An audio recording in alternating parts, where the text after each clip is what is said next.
지금 현재까지만 놓고 봤을 때는 한 월 1,000 조금 넘는다 라고 이렇게만 좀 말씀드리면 될까요?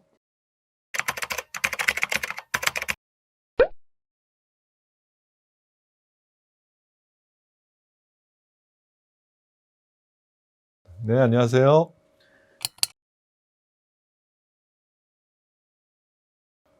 거의 자신 있게 말씀드릴 수 있는 부분은 8, 90%의 확률 이상으로 성공한다.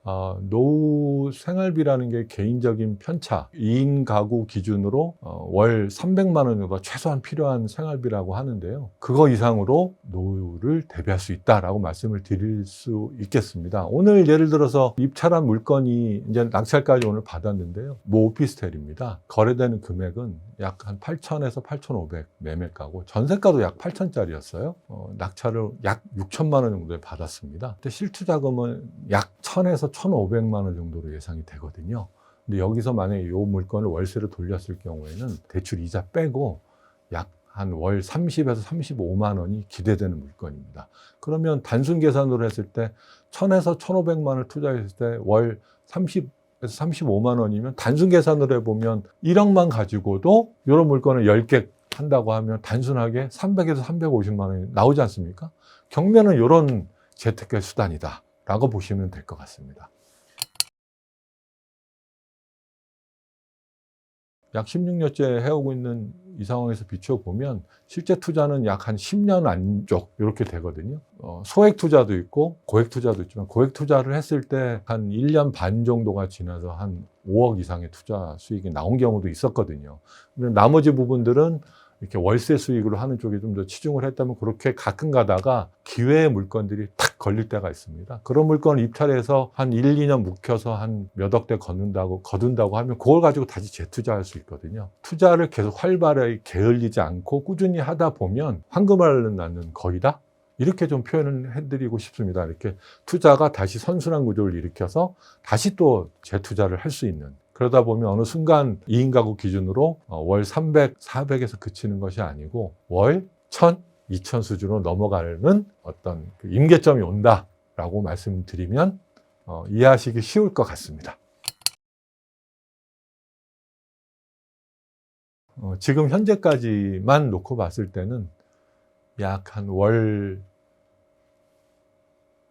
1,000 조금 넘는다라고 이렇게만 좀 말씀드리면 될까요? 조금 겸손하게. 네. 네. 일을 안 하셔도. 예, 그렇습니다.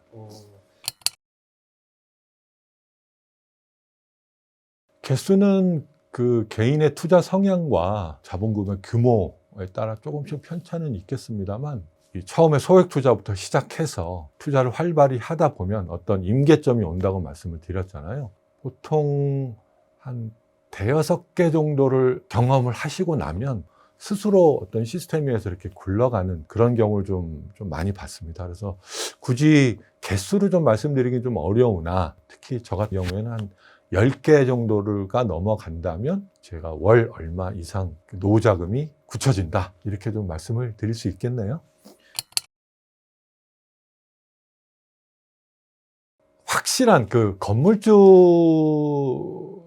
요즘 지칭하는 그 말이 따로 있을 정도로 똑똑한 건물 한 채에 집중들 하시는 이유는, 저 같아도 그런 물건이 확실하게 있다라고 하면 그런 쪽에 좀 집중을 하겠으나, 요즘은 그것도 지역적인 또는 물건별로 좀 편차가 좀 커요. 처음에는 물건의 개수를 좀 많이 투자해 보시면서 나중에는 똑똑한 한 채 쪽으로 집중을 하는 방법도 추천드리고 싶은 방법입니다. 그래서 지금 PD님께서 물어보신 그런 쪽으로는 뭐가 답이다 라고 말씀드릴 수는 없으나, 처음 시작은 소액부터 시작해서 여러 가지 경험을 좀 많이 해보는 이런 쪽을 하시다가 나중에는 똑똑한 건물 한 채도 충분히 염두에 두실만 하다라고 말씀을 드리고 싶습니다.